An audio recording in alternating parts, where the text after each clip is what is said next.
Sanjaynagar police ठाण्याच्या आवारात उभ्या असलेल्या गुन्ह्यात जप्त वाहनांना अचानक आग लागल्याने मोठे नुकसान झाले। या भीषण आगीत 6 चाकी डंपर, 1 कार, 1 रिक्षा आणि 2 ट्रक यांचे जळून नुकसान झाले। संजयनगर पोलीस ठाण्याच्या इमारतीलगत जप्त केलेली वाहने एकाच ठिकाणी पार्क करण्यात आली होती। आज शनिवार 24 एप्रिल रोजी सायंकाळी 5:30च्या सुमारास अचानक या वाहनांना आग लागली। काही क्षणातच आगीने भीषण रूप धारण केले आणि धुराचे मोठे लोट परिसरात पसरले। घटनेची माहिती मिळताच पोलिसांनी तात्काळ अग्निशमन दलाला पाचारण केले। सांगली महापालिकेच्या 2 अग्निशमन बंबांनी घटनास्थळी धाव घेतली। अग्निशमन दलाच्या जवानांनी सुमारे पाऊण तास अथक प्रयत्न करून आग आटोक्यात आणली। या आगीत जप्त वाहनांचे मोठे नुकसान झाले असून नुकसानीची नेमकी रक्कम अद्याप समजू शकलेली नाही।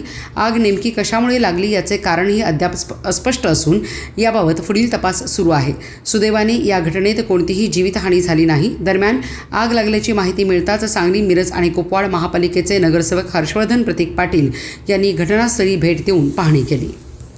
5:40 अग्निशमन केंद्रात कॉल आला की संजयनगर पोलीस स्टेशनच्या जवळ आग लागल्याची वर्दी मिळतात सदर ठिकाणी मला फायर स्टेशनची एक गाडी पहिला पाठवली व आग मोठ्या प्रमाणात आहे असं कळल्यावर टिंबऱ्याची गाडी पाठवून दिली आणि इथे घटनास्थळी आल्यानंतर आम्हाला कळालं की संजयच्या पार्किंगच्या गाड्या ज्या आहेत जप्त केलेल्या त्या ठिकाणी ही सदर आग लागलेली होती।